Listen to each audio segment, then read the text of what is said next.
এক ছিল একটি ছোট্ট সুন্দর বিড়াল, নাম টুনটুন। টুনটুন ছিল খুব দুষ্টু, সারাদিন খেলাধুলা আর দৌড়ঝাঁপ করে। অন্যদিকে একই বাড়িতে থাকত এক বুদ্ধিমান ইঁদুর, চিনু। চিনু খুব ছোট হলেও মাথা ছিল বেশ তীক্ষ্ণ। একদিন টুনটুন দৌড়ে এসে বলল, চিনু, আজ তোমাকে ধরবই। চিনু হাসল, ধরতে পারলে ধরো, কিন্তু প্রথমে আমার কথা শুনো। টুনটুন থেমে গেল। চিনু বলল, তোমার খাবার আছে, আমার নেই, তাই আমাকে প্রতিদিন খুঁজো না। আমি তোমার কিছুই ক্ষতি করি না। কিন্তু টুনটুন ছিল এক গুমে, ইঁদুর মানেই দুষ্টু বলে সে চিনুর পেছনে দৌড়াল। দৌড়াতে দৌড়াতে দুজনই রান্নাঘরে চলে গেল। সেখানে হঠাৎ একটি বড় কুকুর ঢুকে পড়ল। টুনটুন ভয় পেয়ে এক লাফে টেবিলের ওপরে উঠে গেল। চিনু ছোট বলে কোণের ভেতরে লুকাল। কুকুরটা টুনটুনকে দেখে গড়গড় শব্দ করতে লাগল।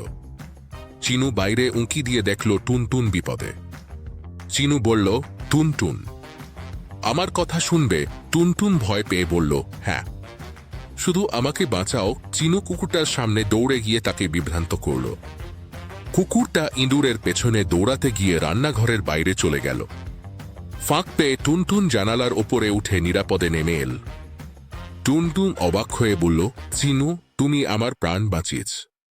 আমি তো সবসময় তোমার পেছনে দৌড়াই, তুমি কেন আমাকে সাহায্য করলে?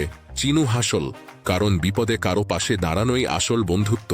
টুনটুন মাথা নিচু করে বলল, আমি ভুল করেছিলাম।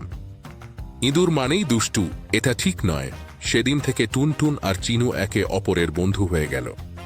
তারা খাবার ভাগাভাগি করত, খেলত, আর কখনো ঝগড়া করত না।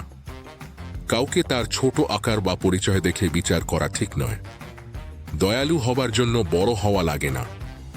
বিপদে পাশে থাকাই সত্যিকারের বন্ধুত্ব।